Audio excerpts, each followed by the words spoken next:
if your ball is sitting in this little indentation there, how I can manage this shot is very different to this lie, for instance, where the ball is sitting off the edge there. I get a lot of room behind here. So here I could hit a higher shot much easier than I would be able to from this lie. Because this ball is sitting down, if I try and hit the ball a little up, more loft, meaning low point is closer to the ball, then very easy to hit it fat or thin. Over here, there's nothing behind the ball, so quite easy to hit a higher shot. So lie will dictate what you can do. The other thing in short game that's important is lies vary a lot, okay? Around the greens, it's you on an upslope, side slope, down slope quite easily. If you're in a fairway, you have more flat lies around the greens, very uneven lies.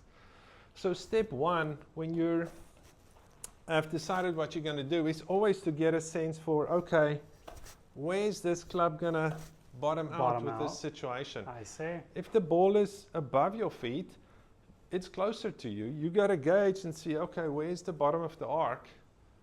If the ball is below your feet, opposite. If you're playing up the slope, down the slope, you always have to discern, okay, where is this thing going to bottom out? So always make a few practice swings so you can feel, okay, I got a sense for what's going to happen here.